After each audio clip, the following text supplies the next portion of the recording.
राधे राधे दोस्तों। बरसों पहले की बात है। एक गांव में एक भेषधारी महात्मा ने धूनी जगाई। साथ में हट्टे कट्टे सुंड मुस्तंड चेलों की टोली। अनपढ़ अबूझ और गंवार लोग।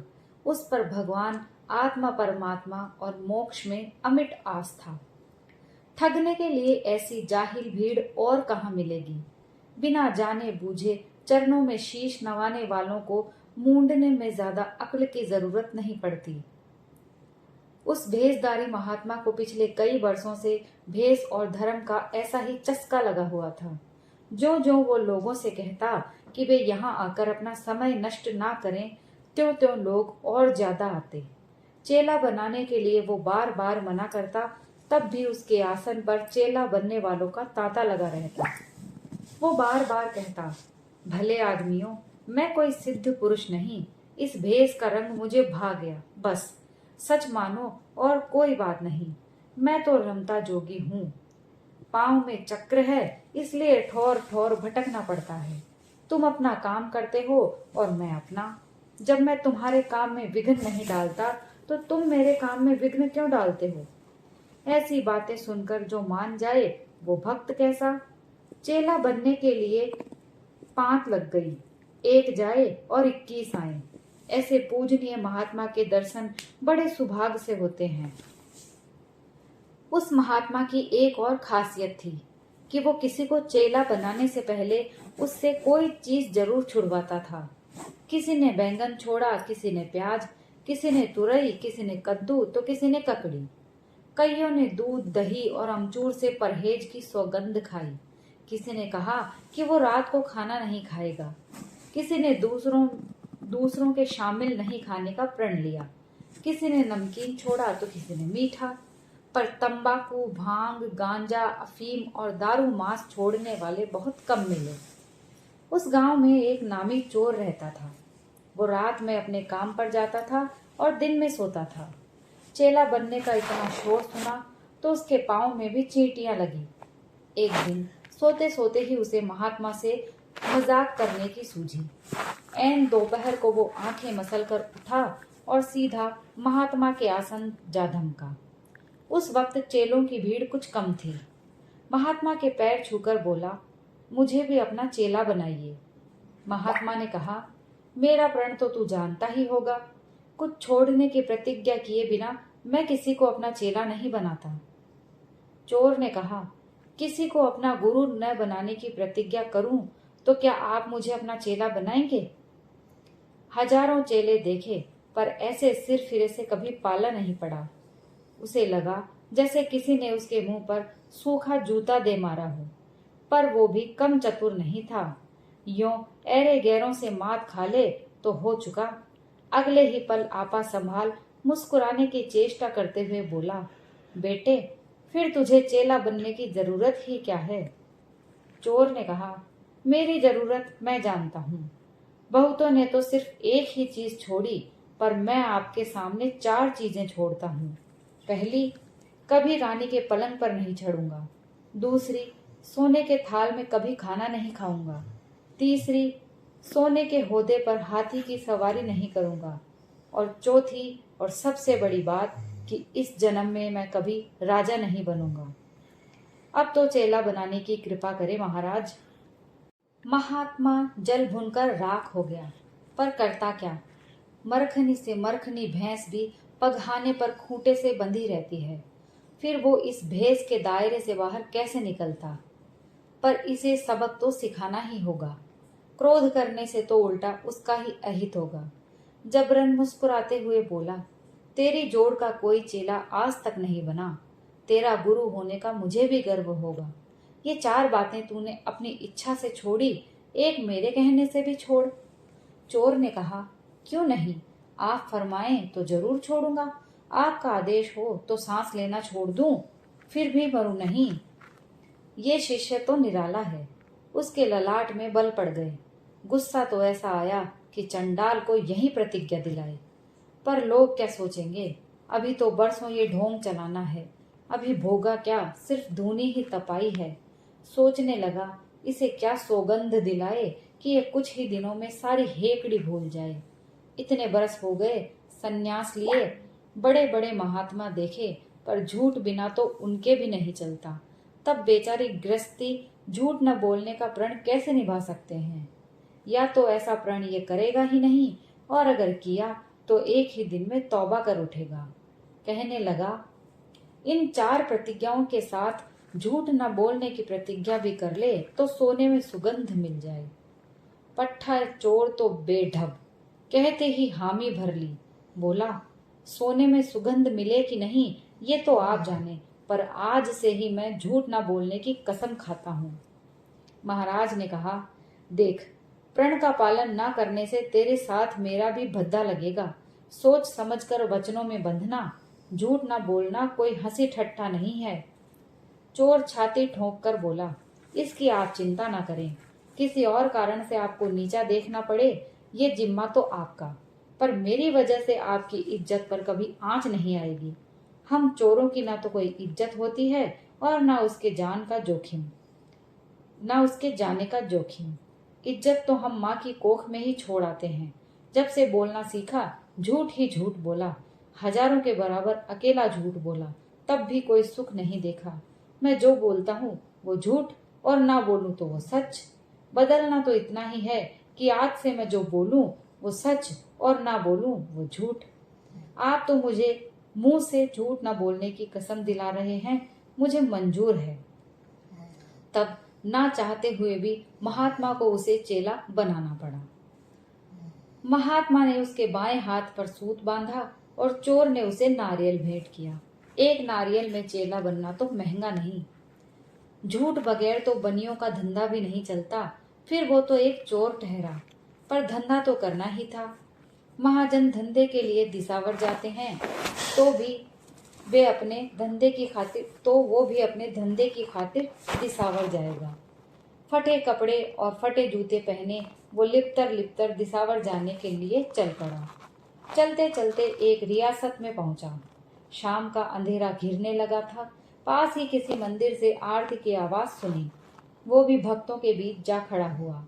आरती के बाद दूसरे भक्त अपने अपने ठौर ठिकाने पहुंचे, पर वो वहीं भगवान की मूरत के सामने खड़ा रहा। सुंदर और साफ सुथरा मंदिर छोड़कर वो और कहाँ रात गुजारता। भगवान की मूरत की बजाय उसमें जड़े हीरे मोती उसे ज्यादा सुहाने लगे। समदृष्टि भगवान के लिए कंकर हीरे सब एक तरह के होते हैं। ये तो सिर्फ आदमी की नजर का फर्क है। पुजारी ने इस नए भक्त की ओर देखा। फटे कपड़े फटे जूते, भक्ति में मगन, एक टक भगवान की मूरत निहारता हुआ। तो पूछा, तू कौन है भाई, कहाँ से आया है? उसने चौंक कर पुजारी की ओर देखा और बोला, मैं चोर हूँ, आज ही आया हूँ। पुजारी मुस्कुराया। पूछा, चोर का मंदिर में क्या काम? चोर ने कहा, चोरी? और चोर का क्या काम हो सकता है? पुजारी बोला, बावले, क्यों मेरे सामने झूठ बोल रहा है? मैं 50 बरस से यहाँ का पुजारी हूँ। घट घट की बात तो अंतर्यामी ही जानता है, पर मैं भी आदमी की सूरत पहचानता हूँ। चोर तो ठोंकने पर भी बड़ी मुश्किल से सच बोलते हैं। तू जरूर कोई अघोरी भगत है, मेरी परख करने के लिए आया है। मुझे परख का कोई डर नहीं, खरा ही उतरूंगा। देख, तेरी ये बात सुनकर घट घट का वासी मुस्कुरा रहा है। उसने गौर से पुजारी को देखा। सफेद बाल, सफेद दाढ़ी, अदंत मुंह, चंदन का तिलक, गले में रुद्राक्ष की माला, और बोला, हूं तो चोर, माने या ना माने आपकी मर्जी। मेरी बात सुनकर भगवान मुस्कुराए तो भगवान की मर्जी। यहाँ रात काटना चाहता हूँ, आपको कोई ऐतराज तो नहीं? पुजारी ने उसे बाहों में भर लिया। आंखें छलछला आई। भरे गले से बोला, दीन बंधु, आज मेरी भक्ति सफल हुई। आपने इस रूप में दर्शन दिए। आंखों की नजर झुरा गई तो क्या हुआ, मन की आंखें तो खुली हैं। भला आपको न पहचानूंगा? उसने बड़ी मुश्किल से अपनी हंसी रोकी। पुजारी सदेह अवतरित हुए भगवान के भरोसे मंदिर छोड़ पिछवाड़े की कोठरी में सो गया। भक्तों ने श्रद्धा से अनमोल हीरे मोती चढ़ाए। आज खुद भगवान ने उन्हें कबूल किया। देखें, भगवान के कबूल करने पर चढ़ावा और प्रसाद कम होगा या ज्यादा? वो चोर ऐसा माहिर था कि सोतों के कपड़े उतार ले, फिर पीछे क्या छोड़ता। चोरी का मजा तो ज्यादा नहीं आया, पर अचीती माया खूब हाथ लगी। हीरे मोती सोने का छतर, सच बोलना खूब रंग लाया। सारी उम्र बेहिसाब झूठ बोला, पर मिला क्या, सिर्फ दुख। रोटियों के भी लाले पड़ गए। लोगों ने मार मार कर भुर्ता बना दिया, पर एक दफा मना करने के बाद फिर हाँ नहीं की। दिसावर में इस तरह बरकत होती है, तभी तो महाजन पीढ़ियों का ठिकाना बेहिचक छोड़ देते हैं। 4 घड़ी रात रहते मंदिर, भगवान और पुजारी को अपने हाल पर छोड़ वो वहां से चलता बना। गांव लौटकर उसने अपने हाथों से सोने का छतर गलाया, खेत में हीरे मोतियों का कलश गहरा गाड़ दिया और झाड़ी का निशान अच्छी तरह देख भाल कर सीधा सुनार के यहाँ पहुंचा। सोने के डले में सुनार को उसकी उजरत का वाजिब हिस्सा देकर अपने लिए सतलड़ी मणिमाला, मुर्कियां, हीरे की अंगूठियां और कड़ा बनवाया। फिर दर्जी से ठाटदार कपड़े बनवाए। 5,000 रुपए देकर ठाकुर से अरबी घोड़ा खरीदा। माया की तो लीला ही न्यारी। पहले जरा सा भी वहम होने पर लोग बाग पूछते कि कहाँ हाथ मारा। वे अच्छी तरह जानते थे कि वो मर जाएगा, पर सच नहीं बताएगा। तब भी वे उसे मार मार कर कीमा बना देते थे। और आज जबकि वो पूछते ही सच बताने को तैयार है, तो किसी ने भी नहीं पूछा कि वो इतना माल कहाँ से लाया। सोने जैसी चमक तो सूरज की भी नहीं होती। इतना माल भला कहीं चोरी से हाथ लगता है? जरूर कोई बड़ा व्यापार या सट्टा किया होगा। कुछ दिन सुस्ता कर उसने पवन वेगी घोड़े पर जीन कसी, हाथ में सोने की छड़ी ली और दिसावर का रुख किया। बढ़िया घोड़ा हो तो फासला कटते क्या देर लगती है। दूसरे दिन एक बड़े शहर में डेरा डाला। बाग में थोड़ा विश्राम किया और छाया ढलते ही नगर सेठ की हवेली पहुंचा। ऐसी वैसी जगह क्या हाथ डालना, बड़ा धावा तो बड़ों के यहाँ ही मुमकिन है। सेठ अंधेरा घिरने से पहले ही ब्यालू करके वापस बैठक में आ गया था। दम फूलने के कारण जरा लेटा ही था कि अनजानी खकार सुन पूछा, कौन है? आवाज आई, चोर। चोर का बोल सुनते ही उसके फरिश्ते कूच कर गए। हड़बड़ाकर उठ बैठा। दमे के दौरे की वजह से चिल्ला भी न सका, पर चोर का हुलिया देखकर उसका जी ठिकाने आ गया। इतना गहना तो उसके पास भी नहीं है। तिस पर सोने की ये छड़ी। मुस्कान के साथ बोला, भले आदमी, चोर के नाम से बेकार क्यों डराया? चोर की तो छाया ही छुपी नहीं रहती। आप मुझे क्या इतना मूर्ख समझते हैं? एक पल में पहचान लूं कि कौन चोर है और कौन साहूकार। चोर मुस्कुराया, कहने लगा, तब तो सेठ जी आपकी परख बिल्कुल खोटी है। मैं तो साफ कह रहा हूं कि मैं चोर हूं और आपके यहाँ चोरी करने आया हूं। ना माने तो आपकी मर्जी। अच्छा, आप ही बताइए मैं कौन हूं? सेठ उसका हाथ खींचते हुए कहने लगा, यहाँ मेरे पास बैठिए। दर्शन तो आज ही हुए, पर नाम इतना सुना है कि देखते ही पहचान गया। आंखें कुछ कमजोर हो गई, इसलिए इतनी देर लगी। आप बुरा ना माने।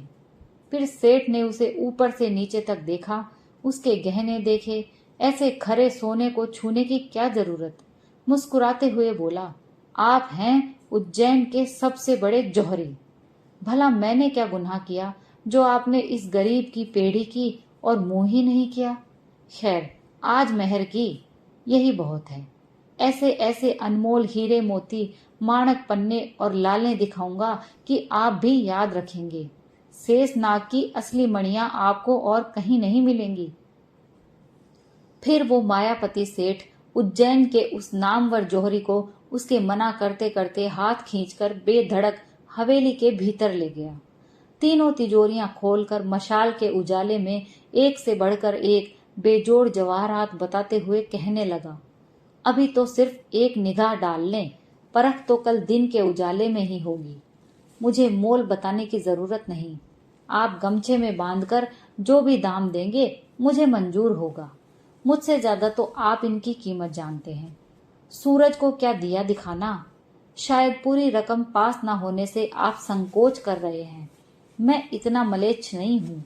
6 महीने में रकम पहुंचा दीजिएगा। जो नगीने पसंद आए ले पधारें। चोरी के माल में पसंद नापसंद कैसी, आपके कहने की जरूरत नहीं। पीछे एक भी नहीं छोड़ूंगा।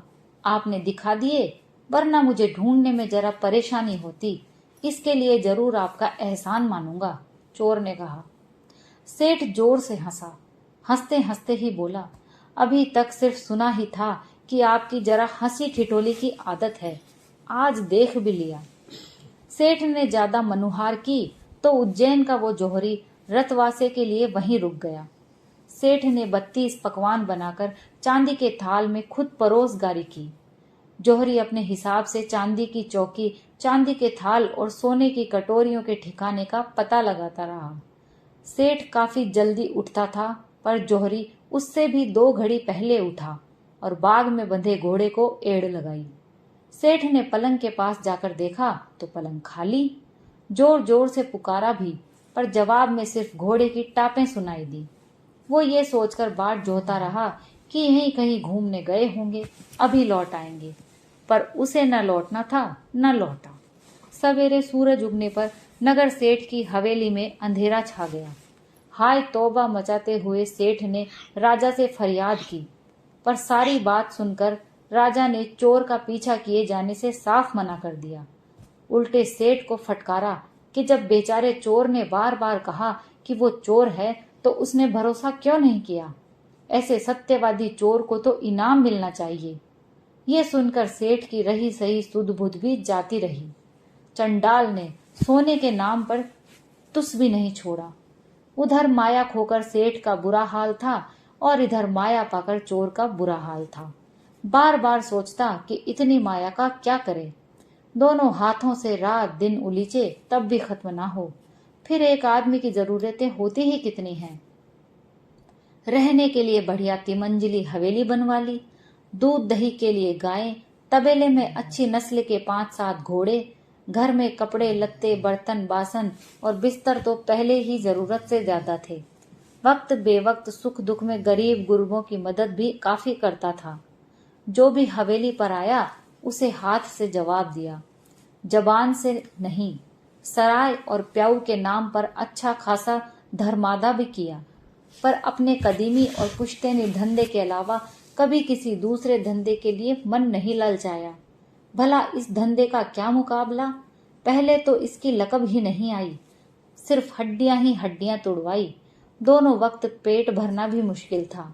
धंधा तो अब भी वो ही है, पर लोग बाग कितनी इज्जत करते हैं, जी हुजूरी करते हैं। किसी माई के लाल ने ये नहीं पूछा कि इतनी दौलत आई कहाँ से। अब मालूम हुआ कि चोरी डाका जुर्म नहीं, जुर्म है गरीबी। गरीबी सबसे बड़ा गुनाह है। धन की तो लीला ही न्यारी। इसके छतर तले सारे गुनाह, सारे पाप और सारे जुर्म छुप जाते हैं। अब रियासत के खजाने में चोरी करे तो मन को थोड़ा संतोष हो। धन तो जरूरत से ज्यादा है, पर यूं हाथ पर हाथ धरे कैसे बैठा रहे, अपना हुनर कैसे छोड़े। वही घोड़ा, वही पहनावा, वही सोने की छड़ी। किले की 4 दीवारी के बाहर पहरेदारों ने रोका, आप कौन हैं और किस काम से पधारे हैं। उसने घोड़े पर बैठे बैठे ही जवाब दिया, मैं चोर हूं और रियासत के खजाने में चोरी करने जा रहा हूं। रोक सको तो रोक लो। पहचान तो पहले ही लिया था, इसीलिए अदब से पेश आए। चोरों के और ऐसे ठाठ। चोर होता तो छुप कर ना आता। ये तो घोड़े से नहीं उतरा। राजसी लिबास, कीमती गहने, शानदार अरबी घोड़ा, जरूर कोई राजवंशी है। हाथ जोड़कर अर्ज किया, हुजूर हमारी क्या जरूरत जो आपको रोकने की गुस्ताखी करें, कोई हुक्म हो तो फरमाएं। चोर ने कहा, 4 दीवारी के भीतर जाने पर सदर दरवाजा आया। पहरेदारों ने झुककर खम्मा घड़ी की। वो आगे बढ़ गया। 7वीं पोल पर कड़ा पहरा था। हाथ जोड़कर कहा, राजा जी को अर्ज किए बिना आगे जाने की सख्त मनाही है। आप श्रीमुख से कुछ फरमाएं तो हम जाकर अरदास करें। आप कौन हैं और किस काम से पधारे हैं। चोर ने कहा, मैं चोर हूं और रियासत के खजाने में चोरी करने जा रहा हूं। तुम और तुम्हारे राजा जी रोक सको तो रोक लो, मन में मत रखना। पहरेदार मन ही मन डर गए कि उनके रोकने और पूछताछ से नाराज हो गए। नए दीवान जी की सुन रहे थे, शायद ये वो ही हों, वरना ऐसे ठाट बाट और किसके हो सकते हैं। कोहनियों तक हाथ जोड़कर बोले, भूल हो गई सरकार, माफी बख्शें, हमारी क्या जरूरत जो आपको रोकने की गुस्ताखी करें। वो मुस्कुराकर आगे बढ़ गया। पहरेदारों ने समझा कि उन्हें माफ कर दिया। उसके बाद उसने ठेठ खजाने के सामने जाकर ही घोड़ा रोका। खजांची घोड़े की हिनहिनाहट सुनकर बाहर आया, हाथ जोड़कर बोला, हुजूर को पहचाना नहीं? उसने कहा, पहले देखे बिना पहचानने का रिवाज भी नहीं है। मैं चोर हूं और खजाने में चोरी करने के लिए आया हूं। खजांची तुरंत समझ गया कि ये नए दीवान जी हैं, खजाने का मुआयना करने पधारे हैं। न पहचानने से चिढ़ गए हैं, इसलिए टेढ़ी बातें कर रहे हैं। अब ये चाकरी तो गई। थर थर कांपते हुए बोला, गरीब परवर, अंधा और अजान एक सा होता है, ढलती उम्र के कारण नजर भी जरा कमजोर है। ये कहकर खजांची ने कमर से बंधी चाबियां खोलकर नए दीवान के सामने की। उसकी मनचाही हुई। चाबियां लेकर उस निसंक अंदर चला गया। खजांची घबराया हुआ बाहर ही खड़ा रहा। उसके पास धन की तो कमी थी नहीं, सिर्फ रियासत के खजाने में चोरी का नाम करना था। सो चुनकर 5 मोती जेब के हवाले किए और चाबियां वापस खजांची को सौंप दी। वापस जाते हुए उसे किसी ने नहीं रोका। 4 दीवारी से बाहर निकालते ही हवा के वेग से घोड़ा दौड़ाया। पहरेदार घोड़े के खुरों से उड़ती खेत देखते रहे और बात की बात में वो आंखों से ओझल हो गया। ठप्पा लगाने से पहले खजांची ने एक बार फिर खजाना संभाला। 5 मोती कम, कहीं गिनने में गलती तो नहीं हो गई?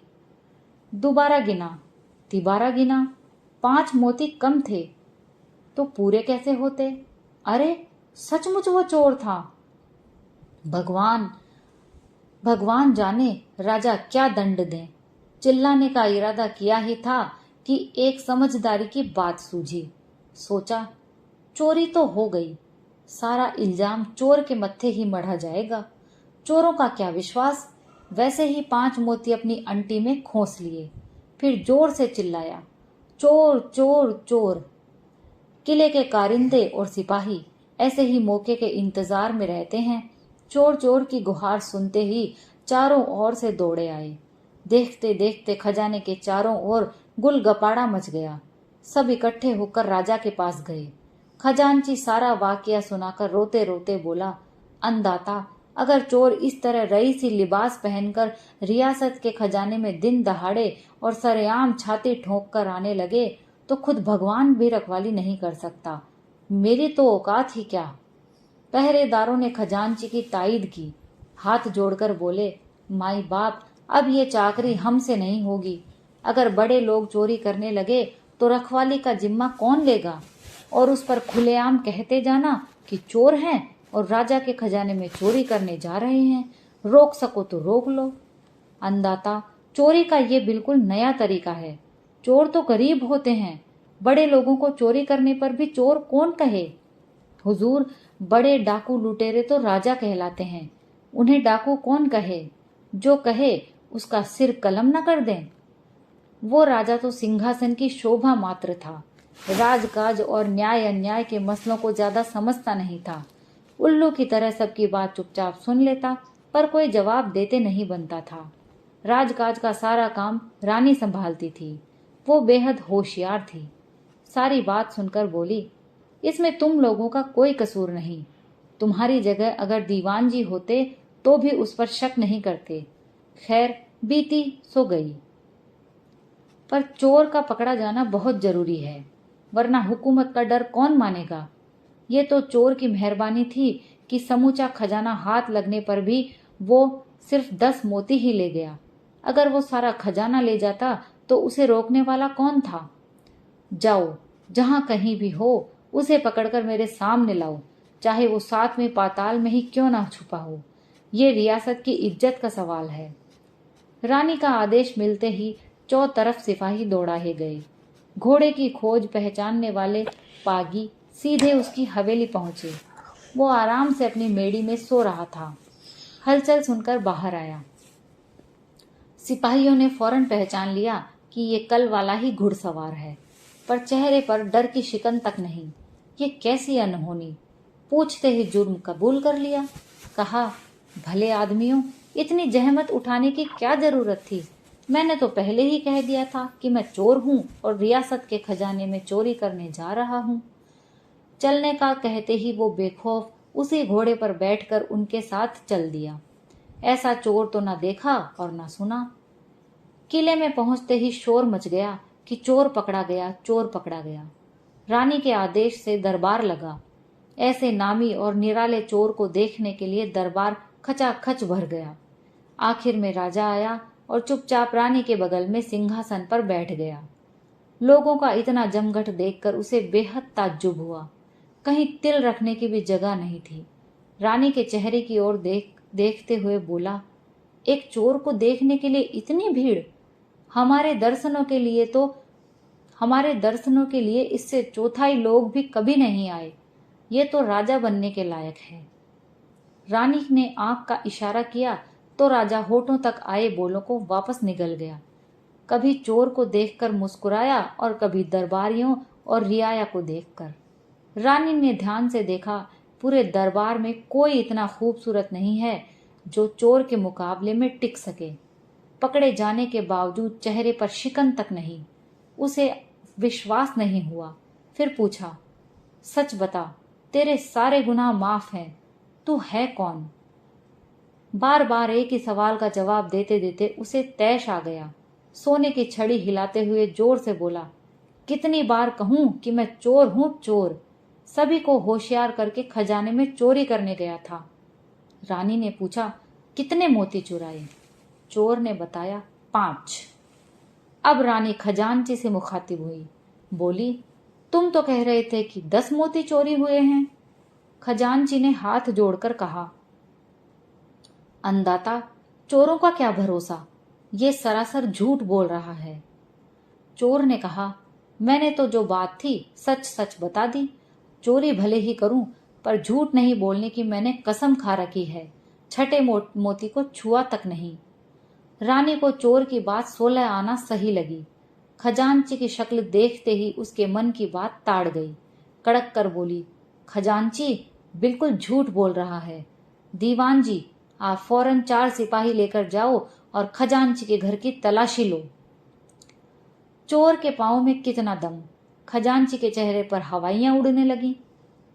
अदेर इकबाल कर लिया।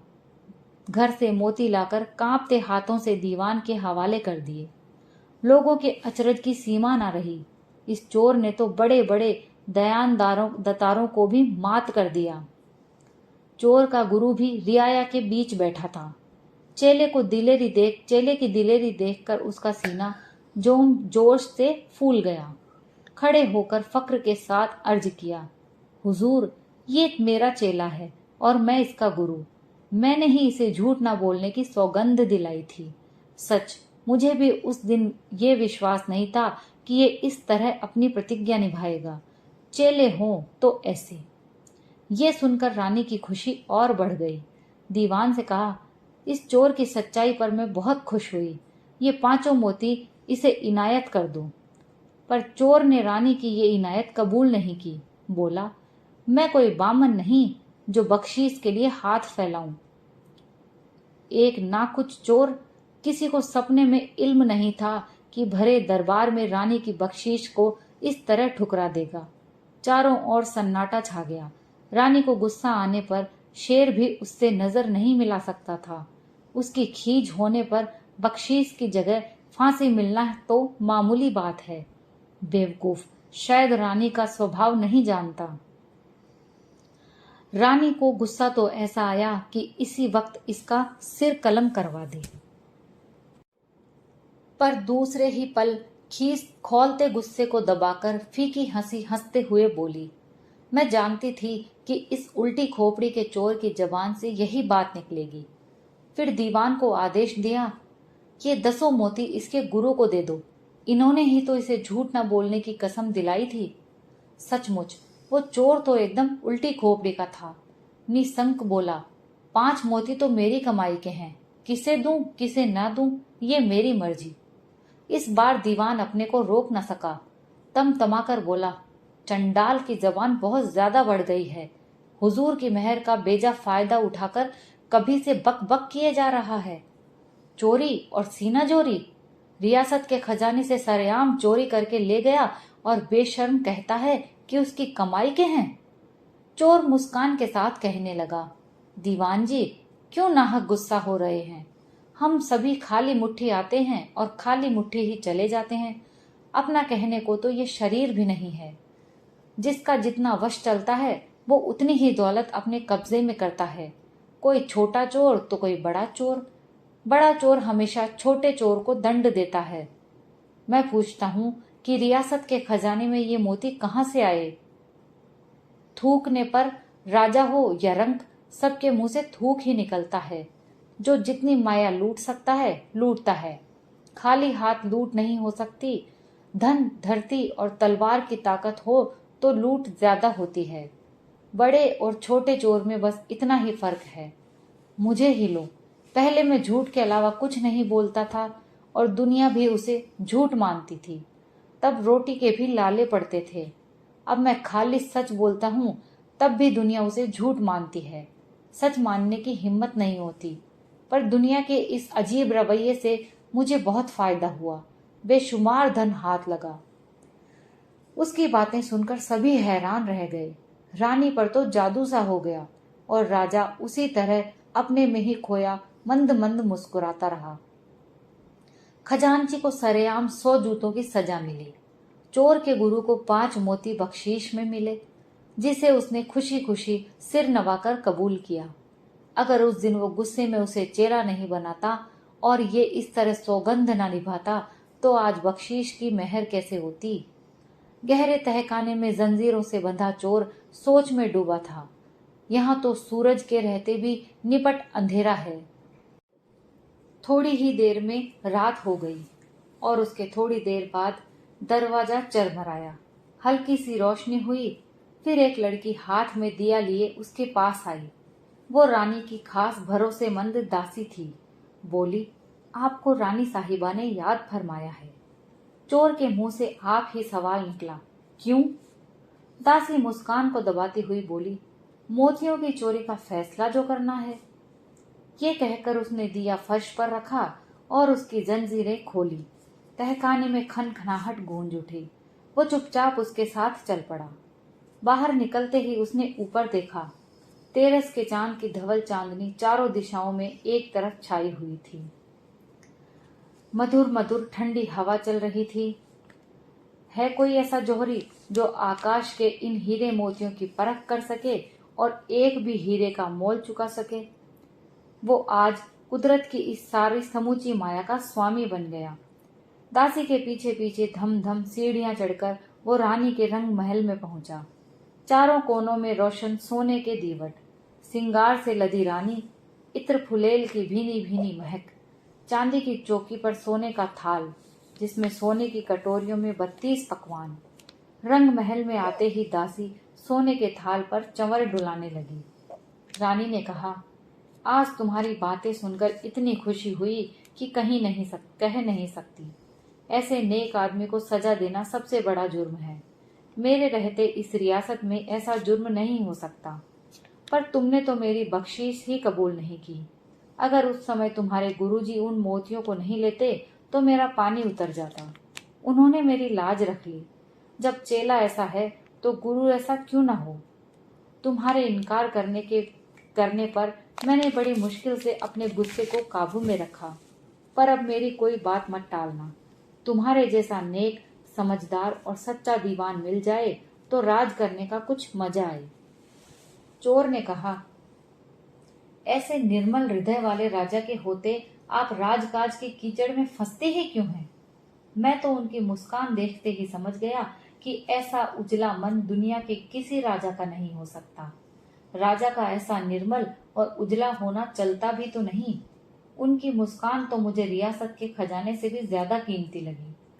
रानी मुस्कुराई, बोली, तुम दोनों एक ही थैली के चट्टे बट्टे हो। वो तुम्हारी बड़ाई करते हैं और तुम उनकी। किसी को नहीं मालूम कि तुम्हें देखकर उन्होंने क्या कहा था। सुनकर भी तुम हंसोगे। मैं इशारे से चुप नहीं करती तो भगवान जाने वे और क्या क्या अंट शंट बोलते रहते। उन्होंने तो तुम्हें राजा तक बनाने का सोच लिया था। उनके वश में हो तो वे तुम्हें राजा बनाकर ही दम ले। मैं भी जानती हूँ कि इस रियासत के इतिहास में आज तक इतने लोग इकट्ठे नहीं हुए, पर कोरी भीड़ से क्या होता है। लेकिन उन्होंने भीड़ देखकर अपना भोलापन दर्शाया ही। बोले कि जिस राजा के लिए इससे चौथाई भीड़ भी इकट्ठी नहीं होती, उसे ये सिंहासन शोभा नहीं देता। जिसे देखने के लिए इतने लोग इकट्ठे हुए हों, उसे ही राजा बनना चाहिए। गाड़ी धान की मुट्ठी बांधी, देख लिया अपने राजा का मन। ये तो बच्चे की तरह भोले और अबूझ हैं। चोर बोला, नहीं, मैं आपकी ये बात नहीं मानता। बड़े से बड़े चक्रवर्ती राजा का सिंहासन इतना दूभर नहीं है, पर ऐसे राजा तो बिरले ही मिलते हैं। आप तकदीर वाली हैं कि आप ऐसे राजा की रानी हैं। फिर सोने के थाल की ओर देखकर बोला, आधी रात होने को आई और अभी तक हुजूर ने थाल नहीं अरोगा। दासी मुस्कुराते हुए बोली, ये थाल तो आपके लिए सजा है। चोर तेजी से बोला, मेरे लिए? मैंने तो सोने के थाल में ना खाने की कसम ले रखी है, पर मेरे लिए इतनी खातिरदारी की जरूरत क्या थी? देखकर भी विश्वास नहीं होता कि एक अदने चोर की इतनी आवभगत। मैं तो हथेली में सूखे टुकड़े खाता हूँ। ऐसा खाना मुझे पचता नहीं, और ना ही सारी उम्र दुत्कारे हुए चोर के गले ये इज्जत उतरती है। किसी के हाथ वहीं तहखाने में 2 टुकड़े भिजवा देती, मैं उन्हें ही 32 पकवान मान लेता। रानी बेहद होशियार थी। बात संवारते बोली, हीरे की कीमत जौहरी ही जानता है। बेचारे मेमार उसमें और कंकरों में क्या फर्क जाने। आदमी को उसके लायक इज्जत ना देना सरासर जुल्म है। आप जैसा नेक सारी रियासत में कोई नहीं है। ऐसे आदमी की कद्र ना करना एक रानी को शोभा नहीं देता। इस दासी से पूछ लो। मैंने तो यहाँ तक किया है कि देव झूलनी 11 के दिन ठाकुर जी की तरह तुम्हारी झांकी निकालूं, हाथी पर सोने के होदे बिठाकर चंवर डुलाते हुए तुम्हारी सवारी गली गली घुमाऊं। ये सुनते ही चोर को हंसी आई। उसे हंसते देख रानी चुप हो गई। हंसी रुकने पर कहने लगा, मेरी बात पर आपको यकीन ना हो तो गुरुजी से पूछ लीजिएगा। सोने के होदे पर ना चढ़ने की भी मैंने कसम खा रखी है। मेरा नसीब उस दिन क्या सोचकर इन बातों की तलाक ली और आज ये ही सामने आई, और मैं एक ना कुछ चोर आपके मुंह पर ही मना कर रहा हूँ। सिर्फ गुरुजी से चुहल करने के लिए मैंने अनहोनी बातों की सौगंध ली थी। अगर उस दिन सपने में भी इस संयोग की आस होती तो हरगिज इन प्रतिज्ञाओं में नहीं फंसता। पर अब पछताने से क्या फायदा। अब तो मरकर भी प्रण तोड़ नहीं सकता। मैं माफी चाहता हूँ। गुणी लोगों का मान करने का ये गुण तो आप ही में देखा। ये गुण तो देवताओं में भी नहीं मिलता। मेरी सच्चाई की आपने इतनी कद्र की। उम्र भर एहसानमंद रहूंगा। चोरी तो मेरा हुनर है, पर मैं गुण चोर नहीं हूँ। उसकी बातों से रानी का मन बाग बाग हो गया। रानी ने दासी को देखा और दासी ने रानी को। रानी की आंखों में हृदय का लहराता ज्वार नजर आया, तो वह उसके बगैर कहे ही बाहर चली गई और रानी दरवाजा भिड़ाकर चोर के पास आई। उसकी आंखों में आंखें डालकर बोली, चोर तो सोए हुओं के सपनों का पता लगा लेते हैं, और तुम इतने अबूझ कि जबान से कहने पर भी मेरे मन की बात नहीं समझे। मैंने ये सब किस लिए किया, तुम्हें कुछ पता भी है? अभी तुमने कहा कि तुम गुण चोर नहीं हो। इससे अच्छा मौका और कब आएगा? इस सेज को अब और मत तड़पाओ। ये कब से हमारा इंतजार कर रही है। बात पूरी होने से पहले ही रानी ने उसका हाथ पकड़ा तो उसे ऐसा लगा जैसे कोई नागिन उसकी कलाई से लिपट गई हो। रोम रोम में झुरझुरी दौड़ गई। झटके से हाथ छुड़ाया। कहने लगा, हंसने से आप नाराज होंगी, इसलिए होठों पर आई हंसी को रोक रहा हूँ, पर असलियत तो बतानी ही होगी। वाकई मैंने रानी की खाट पर नहीं चढ़ने की कसम खा रखी है। बिफरी हुई नागिन की भांति ऊंचे सुर में रानी बोली, बेवकूफ, रानियों की खाट नहीं सोने के पलंग होते हैं। चोर बोला, पर मतलब तो एक ही है। रानी के कलेजे से जैसे तीर पार हो गया। अब इस पत्थर को कैसे समझाए। वास्तव में पत्थर होता तो वो समझ भी जाता। वो इंसान होकर भी पत्थर बन गया। अब क्या करे। उसका चेहरा फक हो गया, जैसे उसकी देह का समूचा खून निचुड़ गया हो। इंसान की कोई भी कमजोरी रानी से छुपी नहीं थी। उसने आखिरी तीर छोड़ा, बोली, अभी आपने कहा था कि राजा जी इंसान नहीं देवता हैं। तब ऐसे देवता का धरती पर नहीं, देवलोक में राज होना चाहिए। उन्हें देवलोक पहुंचाने और आपको यहाँ का राजा बनाने का जिम्मा मेरा। आपको सिंहासन पर बैठने की तकलीफ तो करनी ही पड़ेगी। इसके बाद आपको कोई और जोखिम उठाने की जरूरत नहीं होगी। रानी होकर आपके पांव पड़ती हूँ, मुझे और मत जलाओ। एक एक शब्द स्पष्ट सुनकर भी उसे इस बात का लेश मात्र भी विश्वास नहीं हुआ। तहखाने के अंधेरे में लेटा कहीं कोई सपना तो नहीं देख रहा। आंखें मसलकर इधर उधर गौर से देखा। सचमुच रानी का रंग महल, चारों कोनों में जगमगाते सोने के दिए, सोने का पलंग और उसके पांव पकड़कर बैठी रानी। झिझक कर पांव छुड़ाए, बांह थाम कर उसे पलंग पर बिठाया। बोला, देश की मालकिन होकर आप ये क्या पागलपन कर रही हैं। मैं मरते दम तक झूठ नहीं बोलूंगा। मैंने तो इस बात की भी कसम ले रखी है कि कभी किसी राज्य का राजा नहीं बनूंगा। कर्महीन के फूटे भाग को विधाता भी नहीं बदल सकता। देश की मालकिन तो आज दर दर की भिखारिन हो गई। सिसकते हुए बोली, मेरे लाख जतन करने पर भी न आपका भाग बदला न मेरा। मैंने तो अपने वश चलते कोई कसर नहीं रखी। आप नहीं माने उसका तो मैं भी क्या करती। आप मान जाते तो किसी का कोई कसूर नहीं था, पर अब सारा कसूर मेरा ही माना जाएगा। आपसे कोई पूछे तो हरगिज आज की रात का भेद मत बताना। मेरी आबरू अब आपके होठों में बंद है। चोर ने कहा, पर मेरे गुरुजी ने ही तो मुझे झूठ न बोलने की कसम दिला रखी है। मैं झूठ कैसे बोल सकता हूँ। ये सुनते ही रानी तमतमाकर पलंग से उठ खड़ी हुई, मानो नागिन की पूंछ पर पांव पड़ा हो। डसने के लिए अदेर पलटी। ये सच्चाई प्रकट होने पर उसके शील पर कालिख पुत जाएगी, सारा भांडा फूट जाएगा।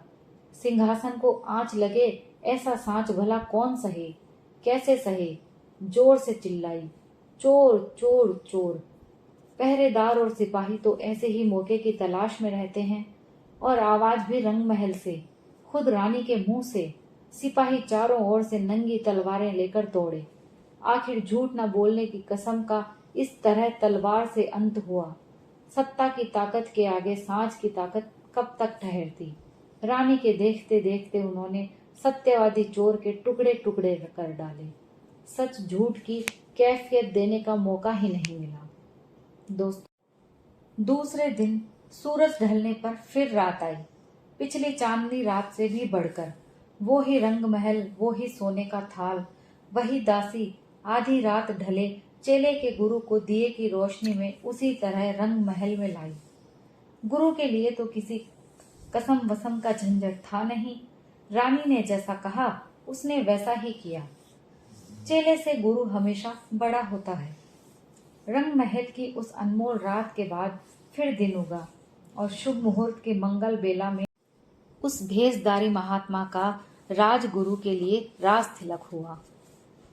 दोस्तों, ये कहानी यहीं समाप्त होती है। अगर आपको कहानी पसंद आई हो तो प्लीज़ लाइक और शेयर ज़रूर कीजिए। और अगर आप मेरे चैनल पर नए हैं तो प्लीज़ मेरे चैनल को सब्सक्राइब कर लीजिए। कहानी सुनने के लिए आप सभी का बहुत बहुत धन्यवाद।